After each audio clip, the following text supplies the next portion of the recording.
So I was in the garden and I was just looking up on my roof and I could hear this flapping and I'm like, what the fuck is that flapping? And I see three pigeons to what looks to be fighting. And then when I looked in closer, there was this big male pigeon. It was bowing down. It was literally, it was like doing a Danny dog in yoga. It was bowing down and it was going back up and it was bowing down, going back up, and it kept doing it. And there was a smaller pigeon right in front of it, which I presume is a female, and it was trying to impress it, and she wasn't having any of it. And then there was another bird next to him that when she wasn't interested, the one who was bowing down chased after the other bird, which I presume is another male. So basically, it was like, I've tried to fuck this bird. She's not interested, but it doesn't mean you're having it. And then he flapped the other bird away. And it was just incredible. I was thinking to myself, if that was humans, we get done for rape. We get done for assault if we just kept persisting on a girl that didn't want us and literally like pestering them, running around the roof, hopping on. She gets away. The animal kingdom gets away with it. It's quite incredible when you think about what animals do and translate that to humans. We'd never last, would we? Yeah, that's true. I love the way you start your episodes. The animal kingdom is my favorite, and yeah, if we did that as humans, it would be charges filed immediately. Like you can't even really get away with giving like an unwanted hug these days. Not to mention, I mean, trying to full out mount a female. That'd be a case. You catch a case immediately. And what's interesting is I think to myself, if we've evolved from, say, chimps, right, or something that isn't intelligent, if our pigeons and birds and animals going to evolve to our stage where they're going to have policies and laws and governments, because if everything is about evolution, that means that technically these birds could eventually in time have a bird government, and rules and regulations where they can all speak the same language. So rather than like just going and only like the opposite bird knows it, lots of species of birds are going to recognize the calls. Like we're all going to recognize English language, Jamaican language, Spanish language, Italian language.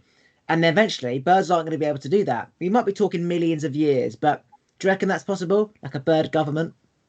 Definitely possibility. I hope for the bird community and all the others that don't uh, they don't turn into to and have too many rules and like give. I mean, maybe the unwanted mounting of the female birds. I could rock with that for sure. But I mean, come on. Hopefully they're not wearing masks or having to keep social distance and all that stuff in the bird community anytime soon. What's crazy is that all these flus, they come from animals, right? And if because they're all the animals are close together, they're more likely to spread it, and because humans are around the same place, we're likely to catch it. But if there was no humans putting them in cages, obviously this flu would be around, but would it spread quicker, or would it spread in the same rate to the other, say, bats or chickens or like cows, like mad cow disease, to the point where it would be really bad for just their species before it's even come in contact with humans? Or is it the fact that they're just so close together that that's the problem? Almost like if you're 2 meters apart, you're not going to catch the coronavirus. So if all these animals aren't crammed together, which they probably won't be, then it won't spread as much. So is it we causing these problems ourselves? Anything that we do as humans to force something to be a certain way, and we're not letting nature run its course, is definitely only intensifying the problems. We don't have the knowledge to do better than what nature does on its own. So, in my opinion, anytime that we try to force anything, it only is causing more, because we're trying to push against, we're trying to fight against, we're trying to make something happen, which is not the way that you manifest really anything that you want. It's how you manifest more of what you don't want. So I don't really see us as doing that great of a job as silly little humans thinking that we know better than nature. And it's interesting because I was watching something the other day. I think it was a gardening program, and he said that nature always wins. So if you work with nature, it will thrive. If you go against nature, it's always going to win. He was planting his flowers, and he wanted to have certain plants close to the other plant, and he knows underground there's a root system and they're going to be fighting for nutrients and moisture. So he wants that to happen. He wants them to be close, but he knows deep down they shouldn't be. And as nature does, one plant absorbed all the nutrients from the other plant and the other plant died. He knew that. He didn't go with it. And when you think about manifestation and how you want something, I almost feel that the outcomes is the same, whether there's a God or it's just energy or science. The outcome's the same. You can't force anything. You just have to go with it. And when you truly accept the fact that what I want is irrelevant to what's going to happen, and you surrender, you'd have to have a division in some direction to work towards, but it just flows and merges into one. And the more you resist it, the more you push it away. It's crazy. We literally have no control. We literally control only our present moment energy that we're bringing to life. So we're going to be the happy version of ourselves, the sad version of ourselves, the depressed version of ourselves, the blissful version of ourselves, and not saying there's anything right or wrong with any of these, but if we just realize that none of us have ever had a thought, spoken a word, or taken an action from anywhere but the energy that we're in. So there's never been anyone on the history of the planet that has been frustrated or angry, and in that moment, their thoughts, words, and actions were super loving and caring and blissful. Like they would only have frustrated, angry thoughts, words, and actions. And so it'd be naive to think that the results of our life are going to be these magical results when the whole day we've been frustrated and angry. It would probably be logical to realize that we'll probably have a frustrating and angry day. And so, like, just if we simplify it just to that much and realize that we have the same control, all of us, is what do we bring to this present moment is going to determine what we see in that moment and that moment and that moment. And a lot of this, and not all of it, is synchronicity. Like you can't predict any of it. So all the hows, the whens, the wheres, the whos, like when we can release that, then allow whatever is meant in that moment to show up, because we're not controlling any of it anyways. And we don't have to try to force it or control it, because I mean, how's that working out? Anybody out there that's trying to force, nature or force, governments or force, like how's that working out? That doesn't work out so well, and from what I've seen.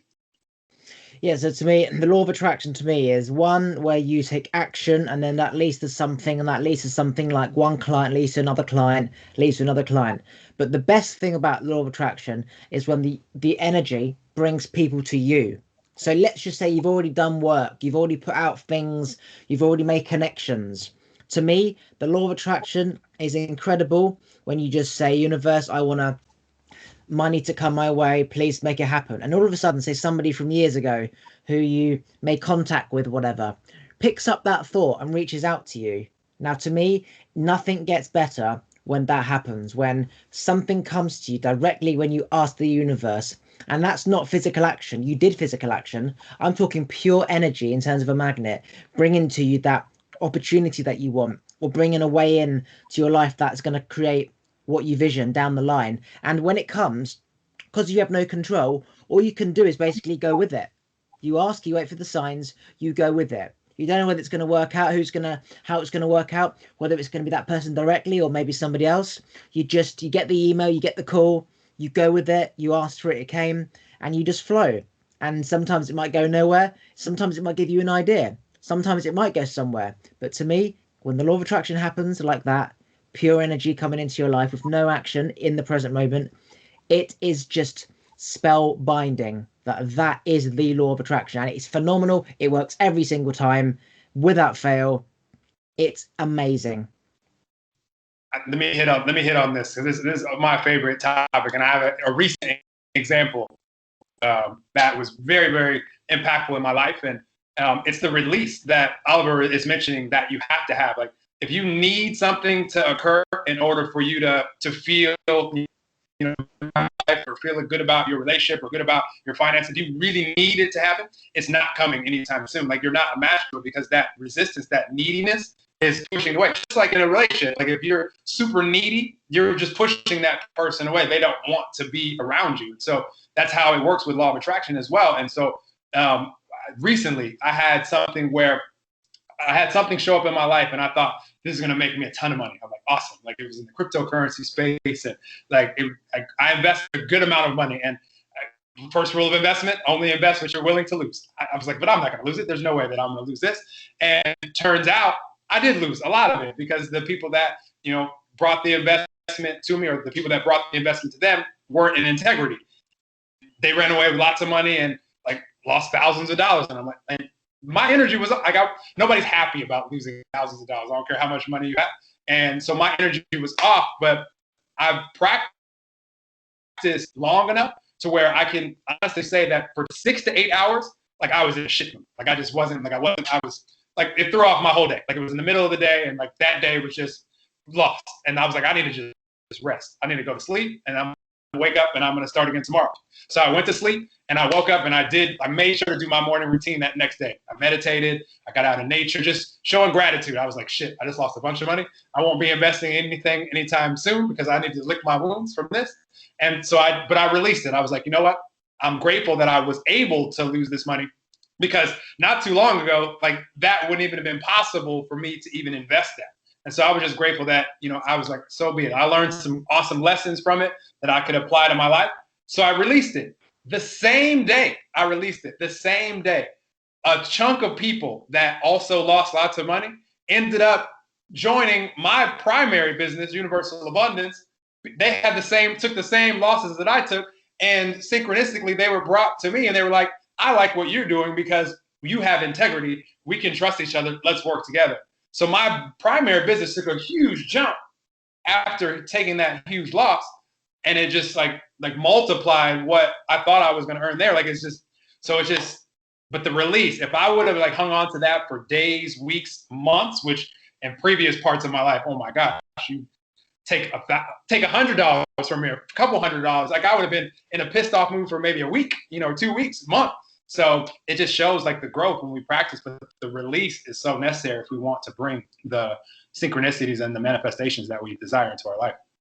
Yeah, what's amazing is that what you've just spoken about is literally the blockchain. The blockchain meaning when somebody places a buy order, somebody has to sell in order for the order to go through.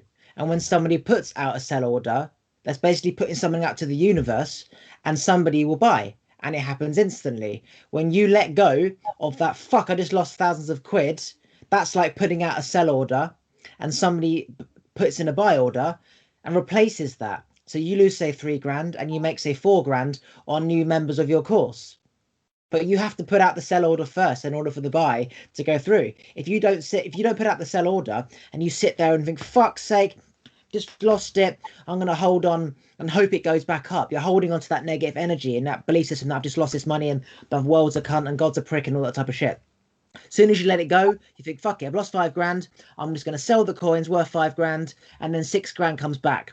That's the blockchain. That's how code works. That's how the universe works. And it's so true. Every time I lose money, I don't care. And that's my problem, that I don't care. Because I know it always gets replaced or comes back in some way. Because I don't care and I let it go immediately, it's not ideal because I'm still trying to get ahead of myself, but it always gets replaced with something else. So is it good that I don't give a shit? Yeah, because I let go of it immediately. Means someone else can come, which it does.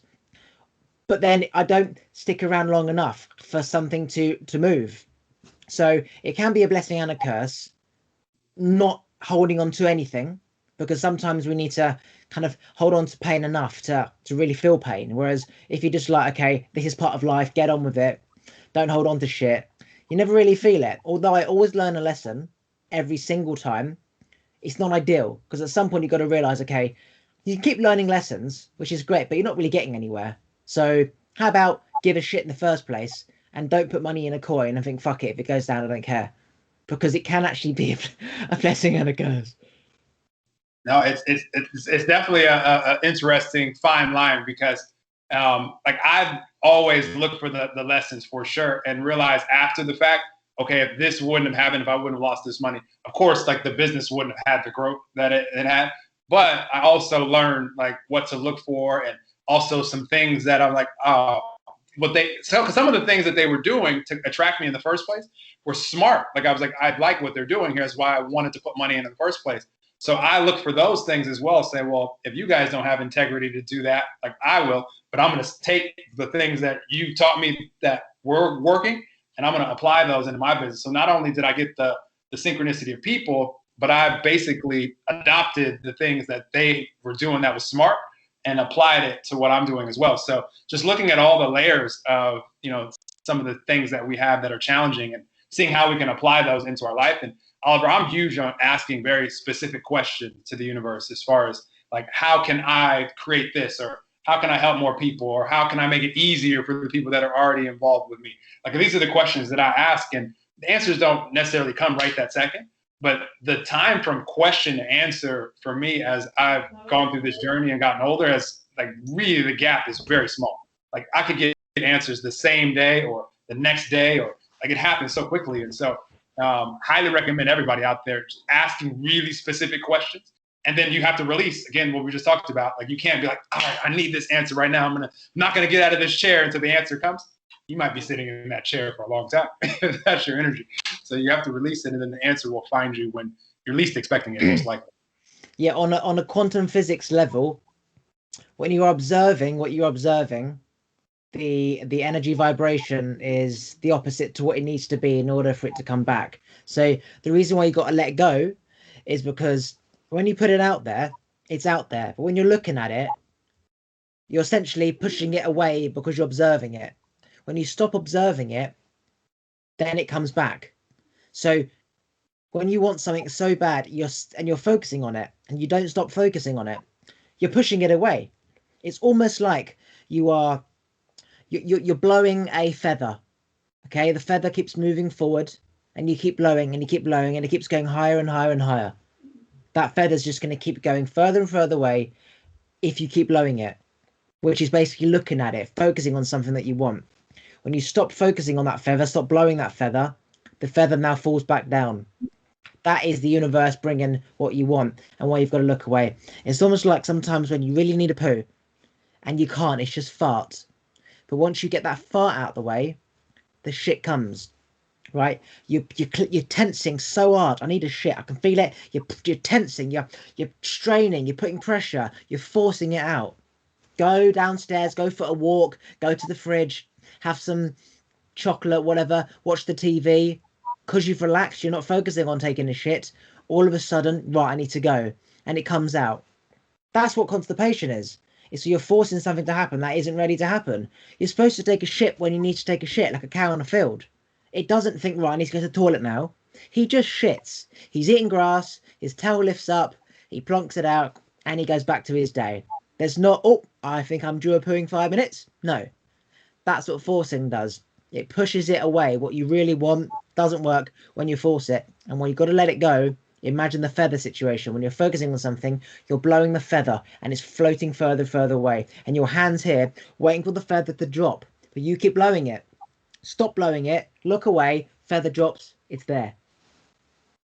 Absolutely. I think the biggest thing is, can we get to the point in our lives, and I just did a video about this yesterday, can we get into the point in our lives, and we all can, but can we choose to just be content, at peace with life how it is currently, without needing the manifestation to show up? And once we get to that point, manifestations will show up all the time.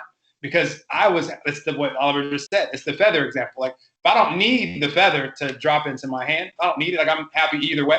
I know the feather's up there floating in the air. I know it. I put it up there. Like, I'm the one that cast the desire. So it's up there. But if I don't need it right this second, and I can just get on with my day, get on with my life, and I'm just enjoying life, and then all of a sudden I look over to the left, and it's like, oh, feather just dropped right in my hand. Because I didn't need it. And now, guess what? Because we all want the feather. We all want the manifestation. So now I get to use that feather to enhance my happiness even more. But I wasn't going to be happy. What we like to do as humans is say, I'll be happy when the feather hits my hand, when the feather drops. That doesn't work that way. Because now it's like I'm looking at, if I'm only going to be happy when the feather drops, now I'm looking at it the whole time. Like, where's the feather? Where's the feather? Why is it getting further away? It was closer yesterday. I must be doing something wrong. Like, that's what we do as humans. When really, if we could just get to the point where, yeah, we want the feather, but I don't need the feather to be happy. Now the feather comes. Yeah, that feather analogy is actually a fantastic analogy, because it helps people to see in their mind what happens when you're focusing on something you want, whether it's love, whether it's your father to do something that you've asked him to do, whether it's a teacher, whether it's an exam, anything, right? If you focus on it, it does the opposite. And it's weird, because it's like, well, why is that? And that's just the way it is. Everything does the opposite when you focus on it. Like telekinesis, when you are focusing on it and it's spinning, That is it. That's as good as it gets. The minute you sort of focus and try and push it to go faster or quicker, it stops. So it's really important to understand why things don't happen. And it's when you want it so bad that you're blowing that feather further and further and further away. And the minute you look away, is when that feather just lands and it's right there in front of you. You look to the left, it's right there. You look to the left, your partner's there, the love of your life's there, the job's there. Someone's in the cafe giving you the perfect job. Or let's say you want a specific breed of a dog. You're online searching for it, can't find the damn thing. And then all of a sudden there's a guy to the left talking about he's selling his dog. What dog is it? It's a Great Dane, the one that you wanted, of course. And you would just, and it was just there. And if people need to vision that, the feather scenario is a perfect way to vision. Might be easier than the shitting scenario, but it's another scenario if your brain wants a bit of like two-way dynamics, you know? a concoction of variations. I think the only way that we can do this as humans is, can we find a way to just be at peace regardless of circumstances? Like if our peace and our, you know, and that's why I say peace. Like I'm not saying like be blissed out of your mind or happy. Like we all love that. We all love to be blissed out. We all love to be happy, joyful, excited.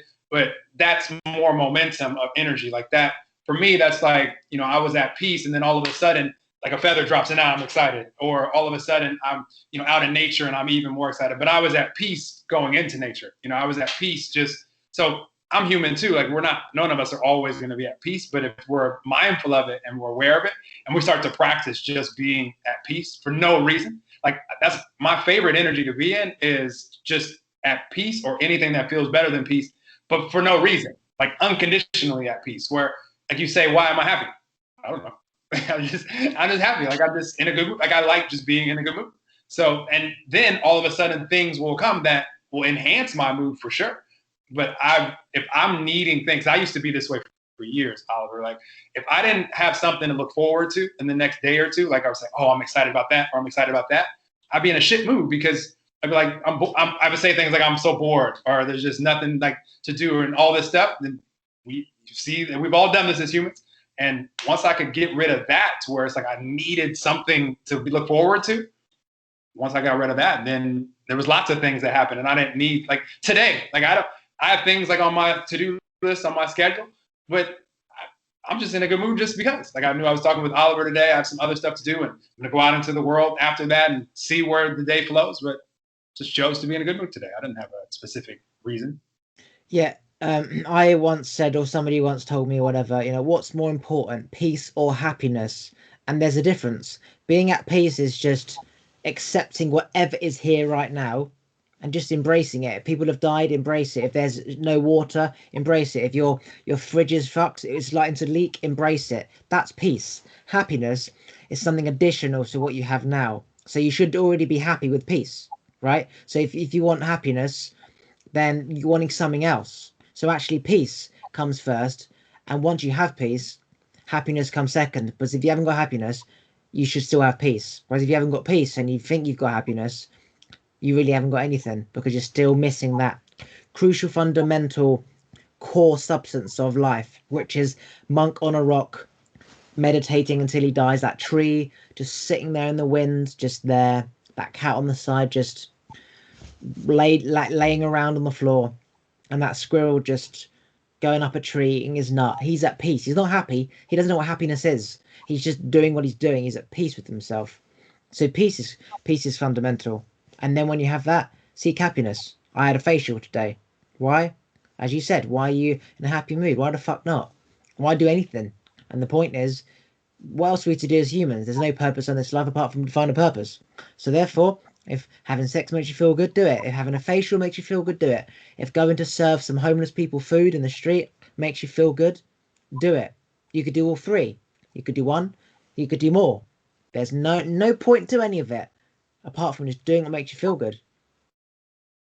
Absolutely. Absolutely. As a result of just doing what makes you feel good, like we came here as humans, and like we're in these physical bodies, and we can touch things, smell things, taste things, hear things. And that was the whole fascination of showing up in this physical avatar, in this, you know, this beautiful planet that we share. And like the meaning of life is the meaning that you give to it. Like whatever it is that you put your life experiences into, your attention into, you're going to see things physically manifest as a result. Like if you put your attention into a relationship long enough, you're going to see something physically manifest, a business, a health goal. Like we're just here to evolve because I mean, we really don't have any other choice. Like the longer that you have life experiences, you're going to see evolution. Nobody, if you're staying still, like which you can't do, if you're either expanding or you're dying. You're leaving this physical body. Like you can't. There's nothing in nature that just stays stagnant. Everything is evolving, and we're just a microcosm of that. So we can embrace that and not put so much pressure on ourselves. Like we're mandated to do all this stuff, or like we're required, or else we failed as a human. Like says who? Like where is it written in any clouds that you have to do this, this, and this? So like Oliver said, whatever you enjoy, hopefully you're aware of the things that you enjoy, and when you have a chance to do those things, I highly recommend doing them. Because especially if you went into those things already at peace, like yesterday, I just decided to get a massage. I wasn't even planning on it, but I was at the grocery store and I got food and I was like, oh, I don't have anything that's frozen right now, so I could just keep the food in the car. And then there was this advertisement for a massage right next door, and I had enough time for a massage. I was like, so be it. And so I just got a massage just because that sounds fun, and it just enhanced my already peaceful mood. So I'm the same way. Anything that pushes us, that it feels good, that's enjoyable, I highly recommend doing it because why the hell not? Like Mars, they found life or found water, which would mean technically life, right? Does that mean that in, say, thousands of millions of years' time, that Earth will be basically a Mars to the next generation of life, if there is life on another planet? So our planet's going to be the next generation of Mars in millions of years' time, and somebody like Elon Musk will fly to Earth, which was basically Mars now, and be like, oh, there was water here. That means there must be life. And then they come across an iPad or a laptop or the White House underwater, right? Do you reckon that over time we're going to become like a Mars where we just become dry? And then the other question to that is there going to be another Earth that is basically a rock that floats just further away from the sun where it doesn't get too cold, but close enough that it's warm and creates moisture? And then Mars will basically just be extinct. Earth is the new Mars, and then there's a new planet with life on it, and then the whole cycle starts again.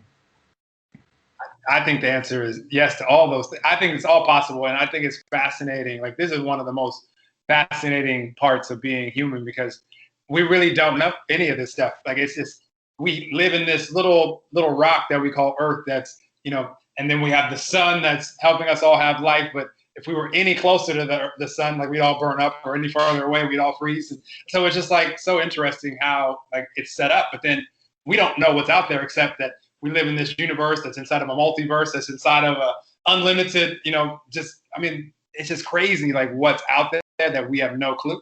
So I think all of those things probably already exist. Another Earth, more life. And what I'm most fascinated about is, and doesn't matter to me. Once I learned that when I leave this physical avatar, that my energy would just continue to exist, like it could never be destroyed. My energy can't be created nor destroyed. Once I knew that this avatar was just temporary and it would stay here, go back into the dust, go back into the dirt, or maybe they burn me up. For me, if you're listening out there, just like drop me in an ocean somewhere and just let me go.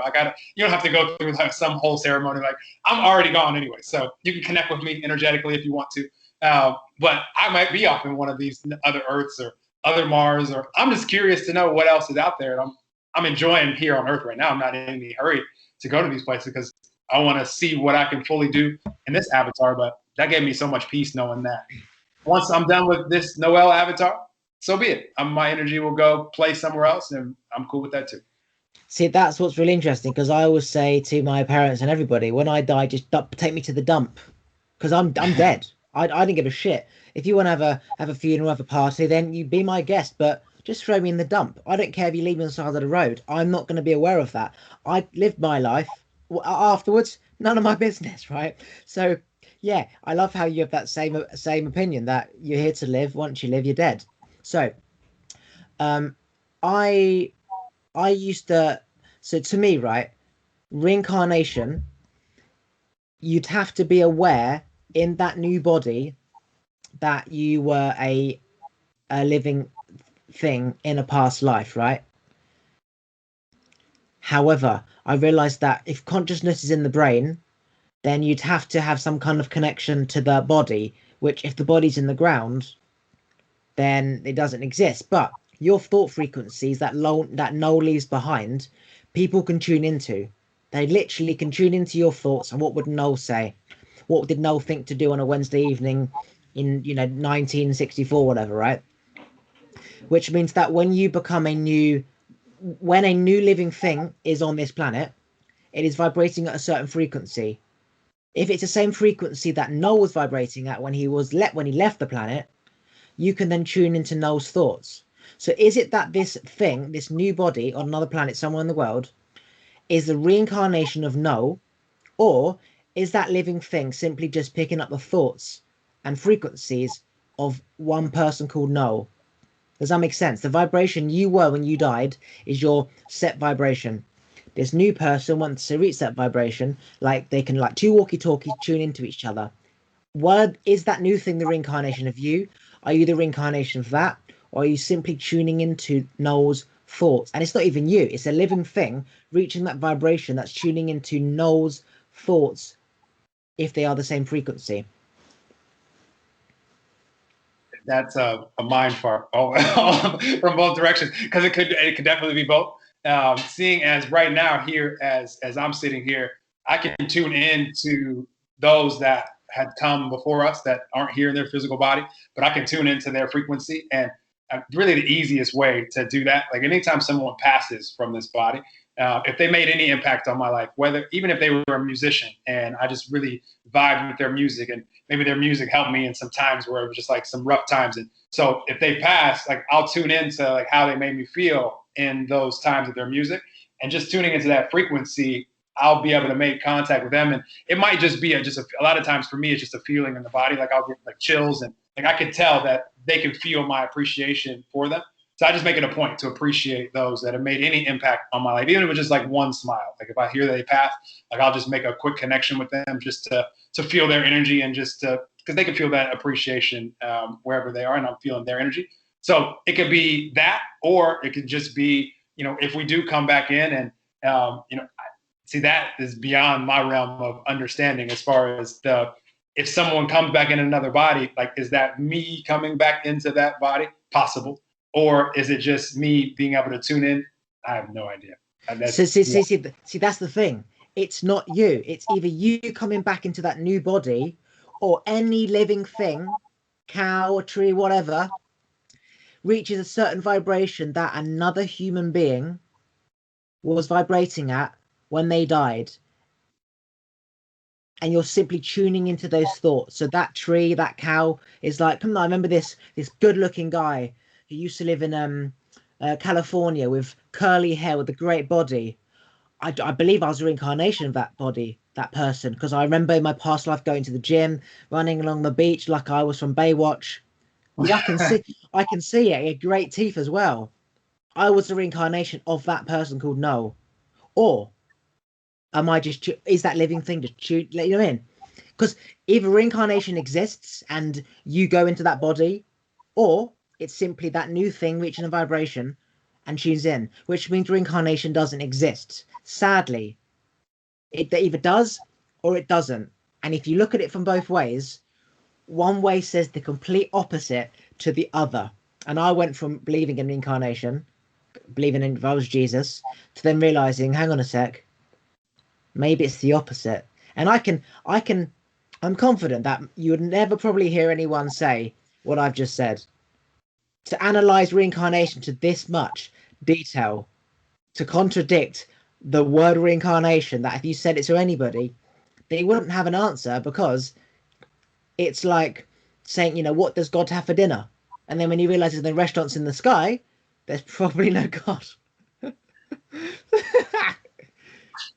For me, Oliver, I just what makes me excited is what I feel to be true is when I leave this physical body, that the energy of me, like how I enjoy life, is going to play somewhere. Like I'm going to still have awareness of, like, I'm not going to have memories necessarily of of this whole lifetime if I reincarnate or go wherever I go. I can tune in that. I have met people and done interviews with people where they can remember some past lives, and for specific reasons, it's helping them in this lifetime. But whether I can or not, as long as I'm still playing somewhere, because to me, what just sounds most depressing, which I always have to give my perspective if someone ever says this, is once you die, like that's it. Like it's just like nothingness. Like it's just, so that would be so depressing. Because what about those that, die at 5 years old or 7 years old? Or it's like, damn, that's it. Like they don't have any other life anywhere. So I can't rock with that. It's just too depressing. But as long as I know that I'm still going to exist somewhere in some shape or form, I don't care what it is or where I am. It's going to be, I'm happy about that. I'm at peace with that for sure. See, that is the exact reason why almost every human being has come up with a religion or a god or whatever, because no human being going back thousands of years can accept the fact that we're just here and that's it. So they come up with a god in the sky, an angry god, a religion, whatever. Aliens, there's somebody else, a creator. Because how can anyone just look outside their window and see this amazing life and know that in, say, 100 years, they're going to be gone? It's quite scary. And that's when I started to believe in like afterlife and spirits, because I'm like, yes, life moves on. To the point where I didn't care if I died. I didn't need to do anything. This life was a bit shitty at the time. Bullying, stress, whatever, hate my life. So I thought, well, if I just kill myself now, there'll be another life, But then I realized that's the wrong attitude. If you simply, in one palm of your hand, accept the fact that there's nothing after this, it makes you get your shit together. It makes you do everything you said you were going to do. It makes you write a long list of things to do. It makes you do all the shit you said you were going to do. It makes you create a whole new life to do. It makes you fill up your calendar, going to the zoo, going to the roller coaster theme park, going to the Japanese restaurant, going to the Chinese restaurant, going to do this, going to that. If you literally in your mindset think there's 365 days in a year, there's an average 70 years left. 70 times 365 means I've got, say, 30,000 days. And now you write up something to do every day. One thing you could do before you die if you didn't do it twice, and you realize there's still not going to be enough days. It makes you get your shit together and live every day like it's a holiday, and you're going back home in 2 weeks. So you want to skydive, bungee jump, you want to go swim with sharks, you want to go to the red light district, It could actually do the opposite. I do believe that it's nice to know there's another life, but you become complacent, you become too relaxed. It's almost like if there's another relationship that will come your way, you sort of, oh, if she fucks off, oh, there's always another one. And it's like, no, how about I fight for something and make it last a little longer, because normally it doesn't really last. It can work both ways, but that's what I came to the conclusion. If there isn't an afterlife, what does that mean? It means that I haven't got much long left. I need to get as much shit done now. And then once you've done it all, then you can believe there's an afterlife and be excited for the next. And then you realize you've actually still got 30 years left. So that's why facing death can be a good thing, because it makes people just come out of their head and just get everything done. Sort of farting around, watching TV, just sleeping in all day. It could be a wake-up call, I think, facing death.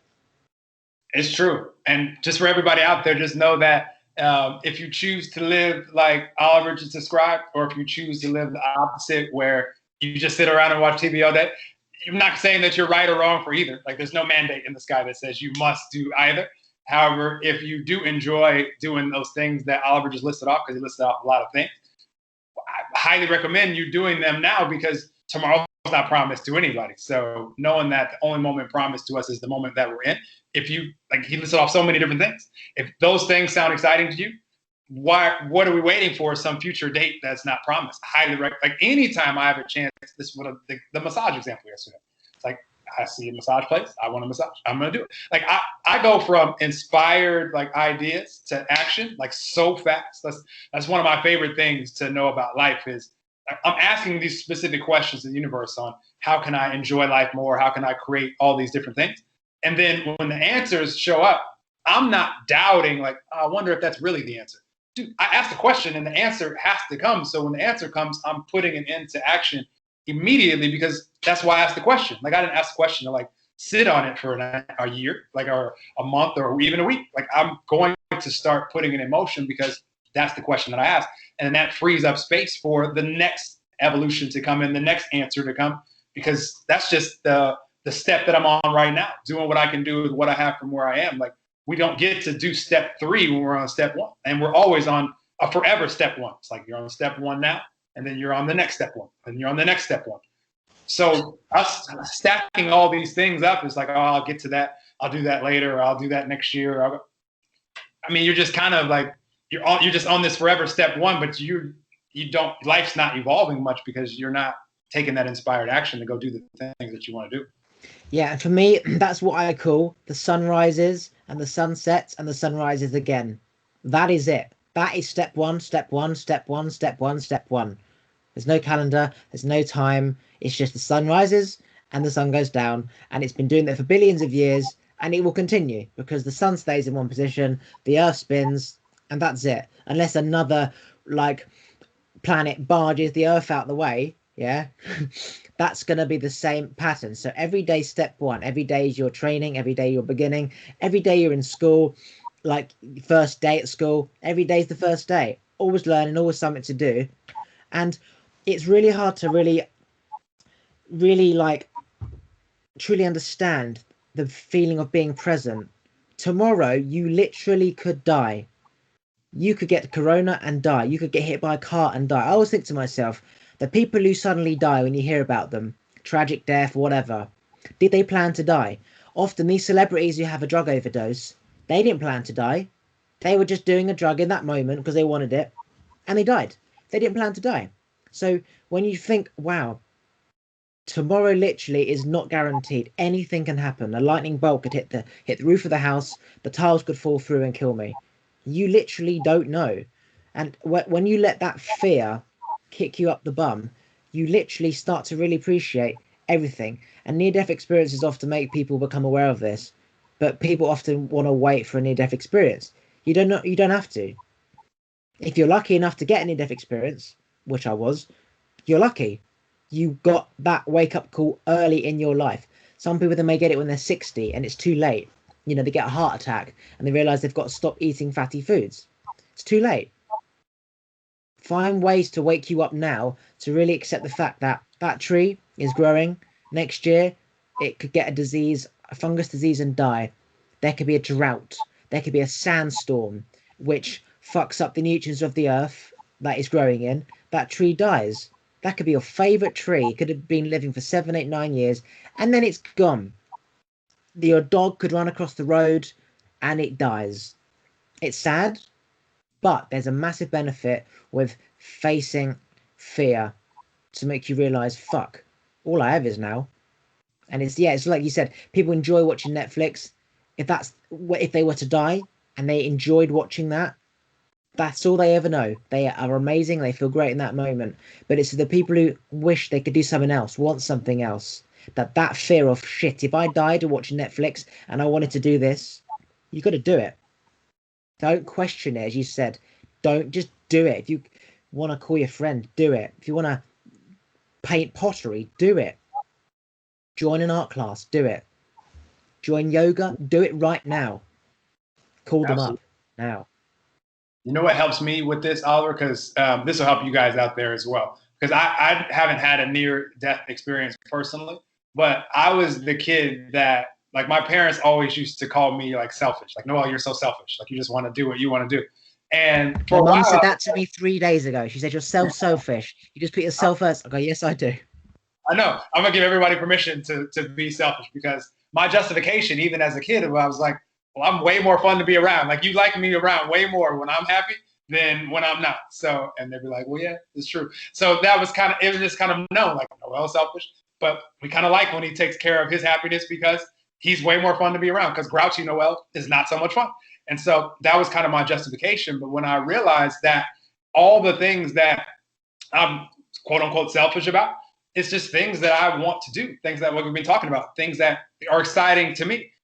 And so a lot of times when people are like, you're being selfish, what they're really saying is, stop thinking about the things that make you happy. Pay attention to me and make me happy. That's ironically what they're saying, because they wouldn't be pointing that out unless they wanted you to act differently to make them happy. And so I was like, wait a minute, that's kind of ironic. And so permission for everybody out there, like, when you do take care of your own peace and happiness first, that's going to allow you to be selfless and help people if that's what you came here to do. Like everything that I'm creating in the world right now, when it comes to universal abundance and everything like that, it's to help a lot of people.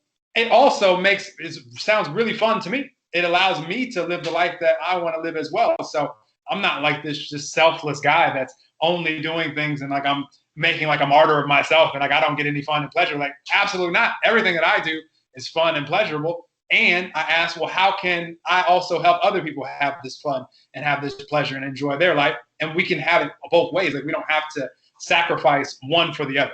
Like everybody can win. It doesn't have to be if you win, somebody else has to lose. Like we can ask questions of how can we both win? And then those answers come and then we can create that. Yeah, so people who say the words "you're selfish" often rely on other people to make them happy. Everyone's relying on somebody else to make them happy. So when you come across somebody who isn't relying on somebody else to make them happy, and they're just happy by themselves, they're selfish, right?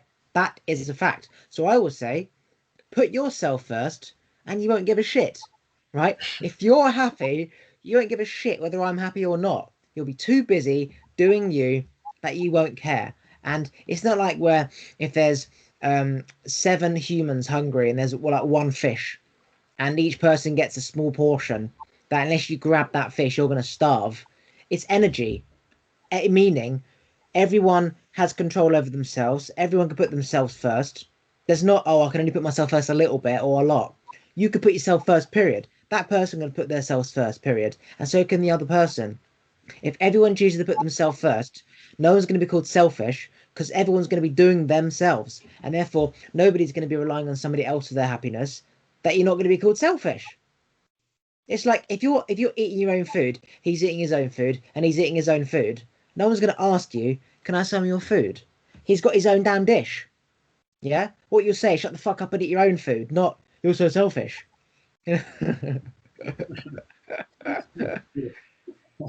It's very true. Everybody out there, be selfish first, and then you can be selfless. Like, but to try to be selfless before you've taken care of self, like if you're going out there volunteering and maybe you're helping the homeless or whatever, like that's awesome. But if you haven't first tended to your own happiness and you're going out there grumpy and like in a crabby mood and like just angry at the world, but just like you're doing this because you're trying to not be selfish, they don't really want you around because your energy is not that fun to be around when you're there grumpy. It's like, dude, like maybe come back when you're like in a better mood because like we were fine. Like, yeah, we're hungry, but we didn't have to be hungry and have your shitty ass attitude. So just take care of yourself first, and then you could be as selfless as you want to be. Yeah, what I've realized is if somebody isn't a negative person and they are somebody who is kind of a happy person, if they're around a happy person like you or me, it can annoy them. Can you shut up? It can annoy them, right? And so they could be like, it could get to them. And what's happening is they're resembling themselves, right? They're mirroring themselves and it annoys them. But when push comes to shove, they can either be around you, who's a really happy, positive person, and it kind of pisses them off that they wish they were as happy, or they can see all their other negative, pricky friends who have got problems, always moaning. Then they have a choice.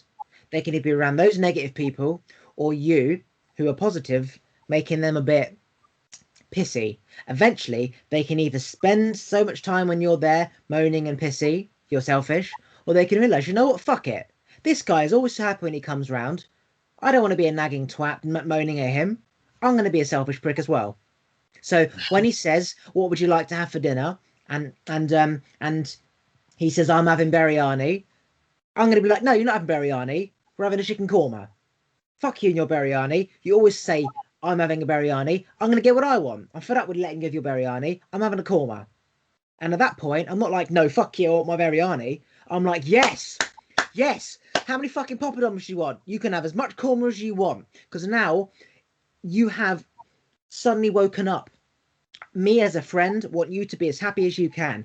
I don't want your negative shit towards me every time I'm with you, moaning about why I'm selfish and why I'm so happy all the time. You've done something about it. You've taken control. You said, no, I'm having a korma, and I'm going to have poppadoms, and I'm going to have potatoes, and I don't care if you like it. Fantastic. Now you're selfish, I'm selfish. We're 2 selfish twats sharing a curry, and life is great. That is how it should be. Absolutely. People that, like Oliver's describing, people that are taking care of their own happiness, if you decide to, because for me, Oliver, is super simple. Like, if you're going to spend any time around me, you're either going to play with me and the energies that I'm playing, or you're not going to want to be around me any more than I'm going to want to be around you. So we could just choose to reconvene when we're both ready to play in the same vibration. But what a lot of people do is they use that person as an excuse. So maybe I was at peace or happy, or I said I was before you came around, and then you come around in a shitty mood, and now I use you as a reason. Like, I was in such a good mood until you came around, and now I feel like shit. Well, you just chose to give your energy away and join them in the frequency. But two people aren't going to spend time in such dramatically different energy. Someone's going to join someone, or else if they're both like, if this person's solid on staying in a shitty mood and this person's solid on staying in a happy mood, you guys aren't going to want to be around each other, period.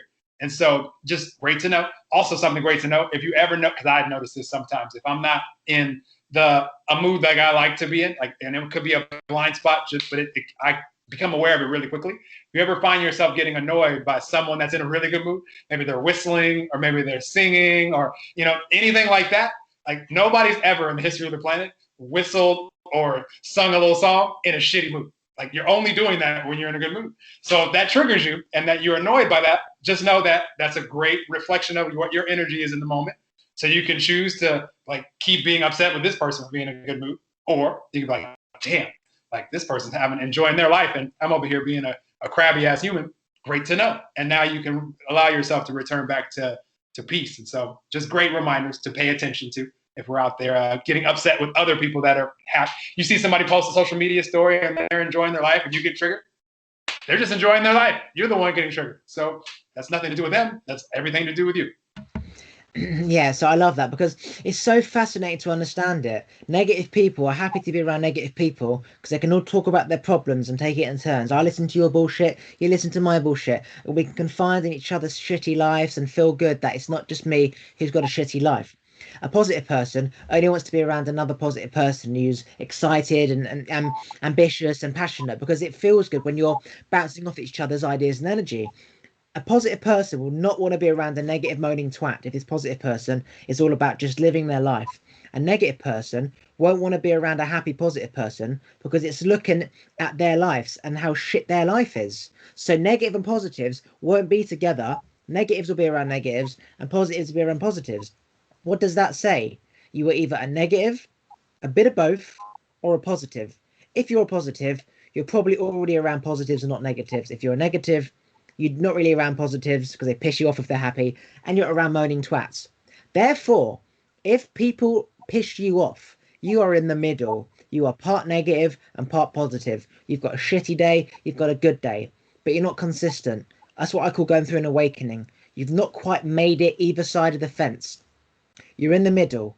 Sometimes you're angry and you're around pricks, releasing all your bad energy out on these people, and some days you think life is great, life's getting better, and you want to be around positive people, but you keep conflicting. So you push the positive people away that you've attracted when you're positive, and you're back with these negative twats. And when you're around negative people and when you're around positive people, negative people can't stand you, but you kind of need these people to go back to, because if you're not positive, you're negative. You need these people who are negative, and if you're not negative, then you're positive, and you need these people. But you're constantly battling yourself. You're pushing people away. And you're right. Depending on how you react to people, if somebody is speaking to a customer service assistant in a shop and he's just talking to them, he's just caring for them as a human being, he's talking to them, and you're like, why the fuck is he doing that? Just pay for your shit and get out of there, right? That's because he's reflecting you doing that. But for whatever reason, you're in a bad mood. Normally it's you doing that and enjoying life, talking to the birds, talking to the customer service man, but for whatever reason you're in a bad mood, and he's agitating you because you're seeing yourself, and that's not you. It's like saying you are not that energy, you should be that energy, why are you not? Moaning is about telling yourself, why are you not? Do something about it. And as soon as you become aware, as you said, of that man listening, that's not the man who's doing anything wrong, it's you. And it's a great self-reflection, how you react to other people. Analyze that thing. Why is that bird pissing me off? Is he getting more sex than me? Then I need to get on Tinder. Why is that man pissing me off who's whistling? Maybe I need to start whistling and singing more. It's a great way to really check yourself, how you respond to people. Are they negative? Are they a bird? Are they positive? It's really powerful, that. Absolutely. All I care about, Oliver, in this life for anybody, and the reason that I do all these videos and all this stuff is to help people have the awareness. Because once you're aware of this, you start paying attention to it. Now the choice is yours. Oliver can't choose for you. I can't choose for you. You have to choose for yourself. But before you have the awareness of it, you really aren't very powerful to choose either way. You're kind of just, life is a roller coaster for you. And we've all been there. Like, before I had any of the awareness of the things that I'm talking about, like, my life, as far as good mood and bad mood, would be dependent, so I thought, of what was going on in the world around me. So if this person comes in the room and they're being a dick, then I'm in a crap mood, because like I was just, everything was external. Nothing was to do with me. Like, I have the awareness that it all started from within and reflected out. I had no idea. And so once you have this awareness, now you take all the power back and you get to choose. Like, if you're aware of it, like you see someone, like I'll use an example, someone being friendly with the cashier, and you choose to let that trigger you, and you like hurry up and pay, and you still go out into the parking lot and you're still in a bad mood and you're cussing the people out that are parked and like, why'd you park so close to me? And that's you choosing, because now you're aware. And I'm not going to tell you that you're a shitty person because you're choosing to be in a bad mood. You're just choosing to be in a bad mood.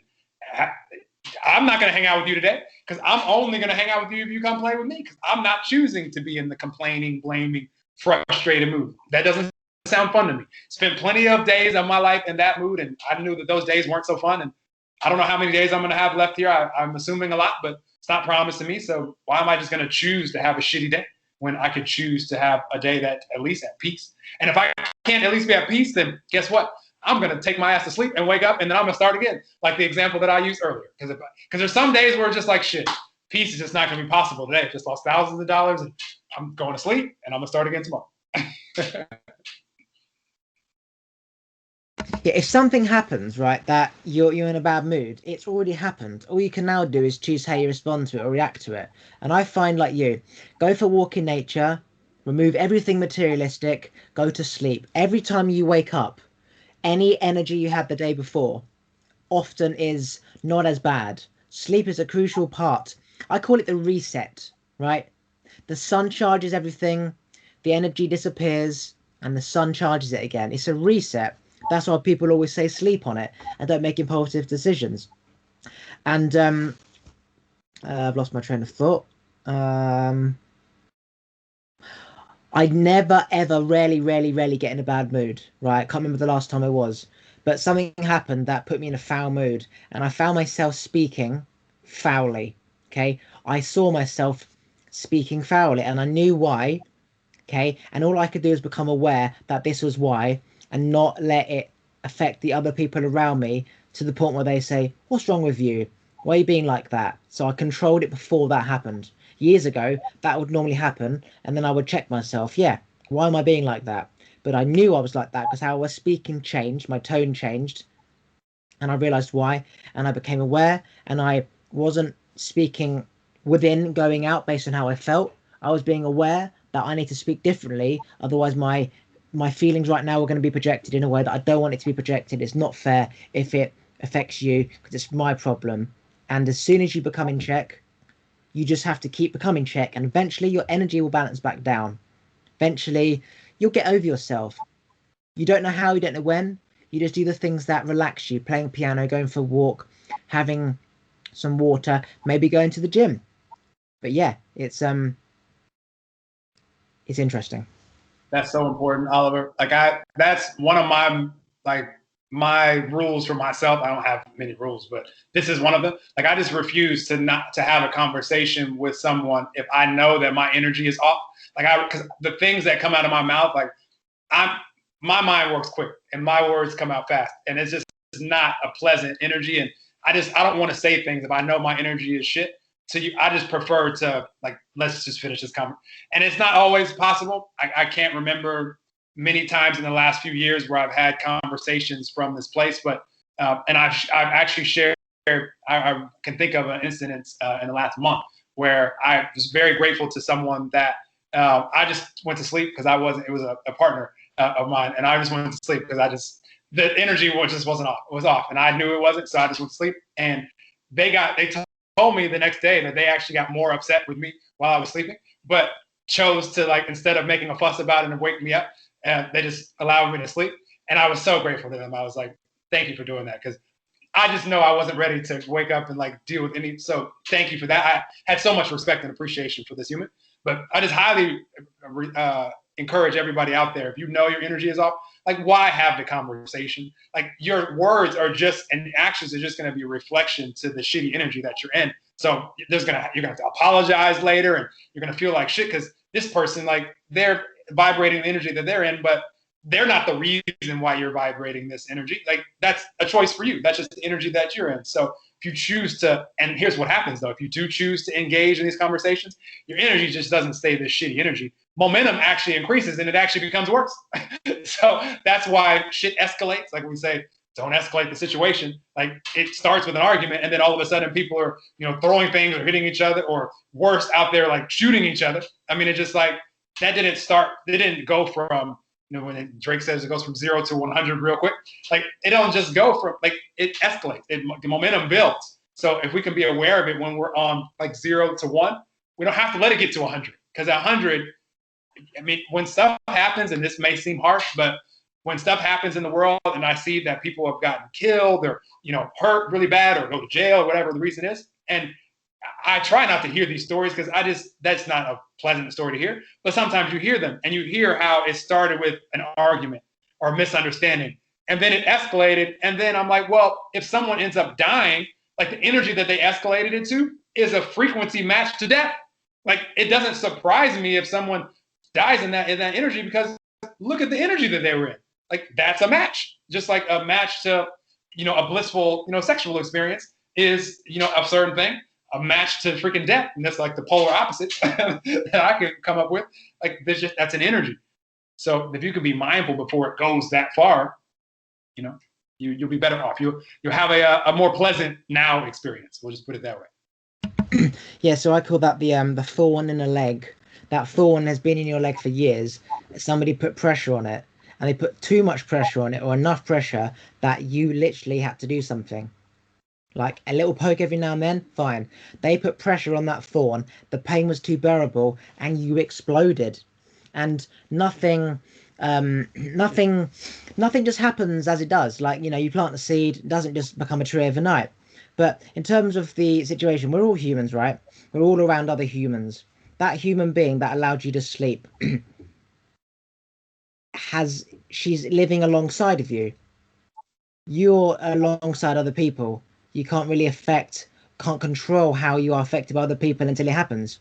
So in that situation, you want to explain. You don't want to just go to sleep.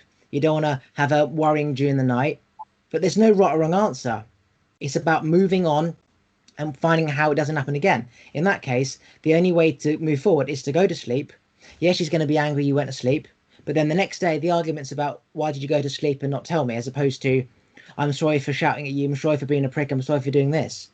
So in a situation where you've got shit or shitty, yeah, you got to choose one or the other. There's still going to be a bit of shit, but you chose to kind of just not create another bit of shit. You know what I mean? Because they also had a night of sleep as well. So the energy from both of us had calm. So yeah, we still had a not so pleasant conversation, but it was a calm, not so pleasant conversation versus like a energy charged, not so pleasant conversation. So there's definitely levels to it for sure.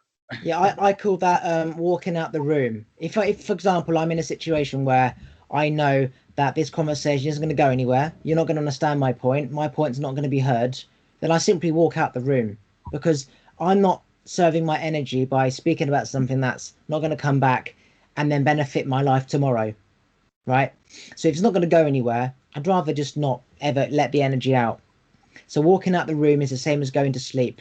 Sometimes you just got to literally walk away. And they say that at school, walk away. And yet nobody walks away, because the ego's like, no, I'm going to physically take control to show that I am doing something about it. But the actual science is walking away. But yet, how many people walk away? The answer is probably like not many, because it's not as simple as that. It comes through wisdom. And you could say the people who say walk away are the wise people who are older, like our parents and adults. But at that time, we're not their level of wisdom. when we get to their age, like now, we could say walk away because we understand why it's the benefit. But it's something you can only learn through trial and error, action and consequence, learning through wisdom. It's not as simple as just to say walk away. It really is something that you have to learn through not walking away, and then comparing the two and realizing, okay, the best thing to do in that situation is walk away, is go to sleep, because you're not going to change the outcome based on this moment, trying to explain, trying to punch him in the face. And there's certain things that you can't teach. Like, it's all good teaching our children how to do things, but they literally have to tread in your own footsteps and feel the pain in order to learn. It's an animal instinct. You have to feel that pain or that fear of that lions in the bush jumping out on you to really become aware next time, to heighten your senses. Or if another animal puts out a call, like, well, that's a squirrel, but if another animal puts out a call, then his instincts and heightened awareness has seen that animal, that now you think that if another animal hasn't told you there's a lion in the bush, then you're safe. Whereas if you feel that fear, you raise your energy, you're now on alert, you're now surviving by yourself. And that comes back down to, being independent and selfish, getting what you need to survive rather than relying on people. Because if you're relying on another animal for the call that there's a lion in the bush, if you're relying on other people to feed you, to give you happiness rather than being a selfish prick, if you tell your kids what they shouldn't do because I made those mistakes, they still have to make the mistakes unless they feel the pain of what it's like to, not wear a seatbelt and then crash and hit their head on the side. They're not going to wear a seatbelt. They've got to fucking hit their head, hopefully not die, in order to wear a seatbelt. You can't be told to wear one. It's as much as you want to help people have to feel their own pain.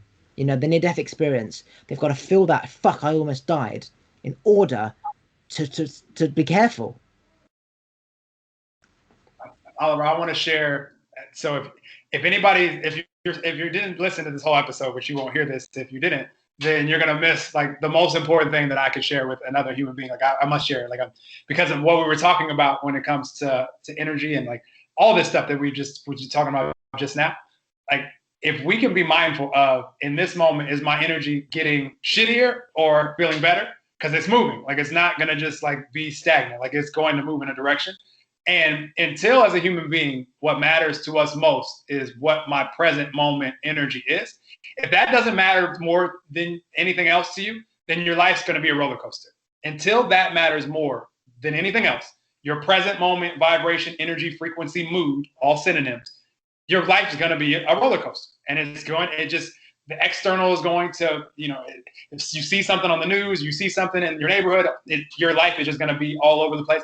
Nothing wrong with that. And so when your energy does become most important to you and you're in an incident where maybe you're in an argument, and I'm going to say something that's going to be maybe rough for some of you here, especially if you guys are paying attention in the US, because there's been a lot of negativity surrounding, police brutality and, killing, Black people and all these different things that are happening. And every incident, and this is going to be hard. Some of you guys will be like, I like to know elements of this, but I don't care. I'm telling you guys what it is. Every incident that I've seen, it has been some level of energy that started the situation, and then they escalated it. Both parties, they both escalated. They both went from where they were to shittier energy, which tells me that neither of them were, what was most important to them was their present moment, vibration, energy, frequency, mood. That wasn't most important to them. They were both willing to cuss each other out, to yell at each other, to start shoving each other, to ultimately one killing the other person. And I'm not saying that anyone is right or wrong. I mean, that was the action. Not here to judge the action. The action was the action. I think if we took a poll on Earth and said, vote yes if that action was something that you'd be in agreement with, I think we'd all say no. But that's not the point. That's not how it works. We don't get to take a poll. Like, it's literally, if two people come together and neither of them, what's most important to them is their present moment energy, and they're willing to escalate the situation, it might escalate to a death or someone getting seriously hurt. And so if you're out there, because all you control is your energy, once that becomes what's most important to you, now you have all the control in life, because you don't necessarily control the specific situations, but you control how your energy responds to it, and you can walk away or at least not escalate it, and your life's going to be a lot more peaceful, because I don't deal with a bunch of like bullshit like that ever, because I'm not willing to let my energy go to that place, because in the body, like that just doesn't feel good. My body's not, I've been living this way for so long that if I let my energy go past a certain point, as far as a shitty feel, for instance, the incident where I described a little bit ago, just my energy getting a little bit shitty. The next morning I woke up and I was sneezing a little bit, had to blow my, like, physical symptoms show up so quickly, and it never turns into full out freaking like getting sick for me, because I'm so mindful of my vibration. But my body gives me indicators quick if I get a little bit stressed or let my energy go a little bit further than I like to. It's like, oh, that's where the energy is going to live in. Okay, what's a match to that? All right, some annoying sneezes, blowing your nose the next day. It's an energy match to just the annoying energy that I was in. And so I'm like, all right, thank you for the indicator. And I return back to peace. And then it goes away literally within 24 hours, because I'm back to being a peaceful energy, and I don't have those things going on in that peaceful energy. So for you out there, until that becomes what's most important to you, I'm not saying you should or shouldn't, but if it's not what's most important to you now, your life's going to be a roller coaster until it is. And that's okay. We came here for the roller coaster. Yeah, so if you're either a negative or positive energy keeps getting bigger, right? More of that energy becomes more, right? If you're positive, you're only going to get more positive and attract more positive people. If you're negative, you're only going to get more negative and attract more negative people. Negative vibration puts the body in a perfect breeding ground for disease. That's why people who are always moaning about life are always ill. They've always got something wrong with them. They're always ill. Physically, something wrong with them. Disease, coughing, flu, whatever. Or just in their head, or problems just exist, and people at work are being a twat. The boss is a twat. You go to the shop, there's nothing there. A positive person, they never get ill. They don't expect problems to exist. Their life is exactly how they want it. It's one extreme to the other. So if you have to become aware, what vibration am I in? There's 3 lanes: negative lane, positive lane, positive lane. If you're a positive lane, fantastic. You've made it. Keep going. Maintain it. If you're negative, you have a choice to go to the middle lane and then into the 3rd lane, or simply stay in that negative lane and know that life is always going to be what it is right now. Problematic. Shit's always happening. People always arguing. Just shit's always going down that roller coaster. Middle, you're going to stay in the middle unless you make a conscious decision to go left back into the negative lane, or stay permanently in the positive lane. And the only way you're going to go into the positive lane is to, one, become aware that there's another lane and I need to upgrade, or you're going to stay in this lane forever and you're always going to be on the fence going backwards and forwards. And I find that a lot of people in the middle lane have worse lives than people in the negative lane, because people who are negative, they don't know any different to problems and hassles and disease and getting cancer at 60 and dying. They don't know. Everyone's obese, eating loads of shitty food. Everyone's fat. I'm fat. They don't know any different. If you're in the middle, you've been exposed to the bad life and had a glimpse of the good life, and it's hard when you want the good life and then you get sucked back into the bad life. That is hard. That's very hard. I'd rather be completely negative or completely positive. I don't want to be in the middle. I was in the middle. That's what this pull one way to the other was. And it's the near-death experience. It's when you're literally fighting angels versus devils, right? Make a decision right now, because tomorrow you're going to be the same vibration. You're going to have to make the same decision tomorrow, and the next day, and the next day, and the next day. All you got to do is make the decision right now. Write down how you're going to get out of this situation, what you want your life to be like, work towards it, and then the negative lane on the left-hand side will be so far away, because you'll be so close to the right lane in the positive lane, that it wouldn't be, I've got to now go from negative to the positive lane. You'll just be in the positive lane, and that negative lane will just be so far away that it will take so long to get back there that you just stay where you are, and you've literally transitioned from the left lane to the middle lane to the right lane, and now you just got to stay in that lane. Don't veer off to the left. Don't go on another route thinking it's better. Don't think, oh, I'll overtake the car in front, go in the middle lane, and then come back in. No, because you've now gone into negative vibrations again, and now there's going to be pricks along there who are negative, stopping and starting, going slow on purpose, overtaking you, overcutting you. Okay, and you're going to get angry, and you're going to mimic them. You're going to hoot them. Then you're going to drive past him, give him the finger. If you're in the positive lane, it's just 50 miles an hour the whole way. Keep it simple. Don't have to change anything. Don't look to people to the left, give them the thumbs, give them the finger. Just stay in your lane. That's it. That is life. Present, doing the same thing makes you happy. flow, nothing more, nothing less. Step one, every day is step one. 50 miles an hour, every day is 50 miles an hour. There's no, oh, I'm going to do 80 today. Nope. There's no, oh, I'm going to slack and do 30. If you slack and do 30, you've got to make it up tomorrow, back to 50. If you do 70, you're overexert everything. And then eventually you reach a car in front, you're going to have to slow down. And you realise if I just done 50, I would be in the same position as I was. That's called slow and steady wins the race. The tortoise always beats the hare. Mo Farah, he wins every damn race the same way. He runs the same speed, and at the very end, then he ups his game. Other people, they speed up at the beginning, they slow down, they lag, they're at the back. People at the back, well, they're always at the back because they're not the same energy. That's why Mo Farah always wins. So interesting. Same thing every single time. He does the same speed to his own self, meaning if I continue this speed, I'm going to have enough energy at the end to do that. And then knowing the other people won't have the energy at the end to do that, by default, he's in the positive fast lane and he just has to stay in that lane. That's it. He goes from the middle to the right and he's there. Absolutely. I love that analogy. And literally, it's just a choice, everybody out there. I mean, it's a choice, but then it's practice. And don't beat yourself up when you're not like, day one. Because for me, it took me, and when I made this choice almost 5 years ago, that I was going to wake up in the morning and I was going to meditate. And then started with guided meditation. And that just helped my energy start off in a positive place. And that I was going to be grateful. I was going to do affirmations. I just decided I was going to start my day in this place. And for the first 3 months, I noticed that I could really only make it to like maybe lunchtime without going into the old, because I was in that middle lane that Oliver described for years. Like I was never I don't remember much time in the negative lane, but I was in the middle lane for years. So, which was painful because I had this glimpse and I'm like, I know there could be better, but it was a roller coaster ride. And finally, when I made that choice to start to practice, it took me about 3 months to where I could even make it to like lunchtime and be in a good mood. Like I was still going back and forth. After about 6 months, I started noticing that I was getting almost through the whole day sometimes, not all the time, but sometimes. By the time a year had passed, I started really noticing that there was a few days in a row that I can't remember the last time I was in a bad mood. Like I just started stringing together good days. And you start letting number of years pass. It's just, we're so far away from that negative. Like that life doesn't even exist to me. Like that's like a foreign like planet. Like it just doesn't.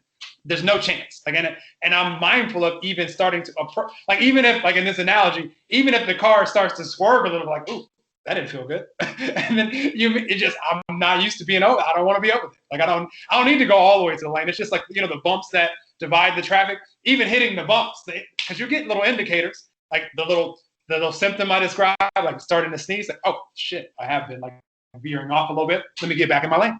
And let me go back to how I'm used to riding. So that's an awesome analogy. And there's a huge lizard right there on the thing, which is awesome. Costa Rica. No, seriously, like that is yet another great analogy that I've created. When in fact, the cat eyes things, I'll give you that, right? When you hear your car going boom, boom, boom on the cat eyes, it means that you've changed energy vibration. You've dropped your energy and something's pissed you off. So wake the fuck up, open your eyes and go back into that lane. That's such a great analogy to vision it in your mind. 3 lanes, negative, both positive and negative and positive.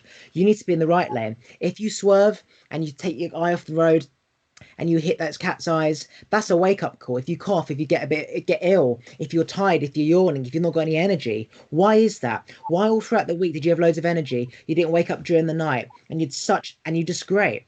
What did changed? What changed? And you realize, okay, well, I had a KFC on the weekend. I didn't have my meal. I didn't fast. I didn't have as much water. I had an extra coffee before bed. So that's the cat's eyes saying, wake up and focus. Then you stop that and you're back in the right lane. And by default, all you've got to do is keep going. Now, that is a perfect thing to end on. Anything you want to promote? You guys check in with me on Instagram, the Angel of Abundance.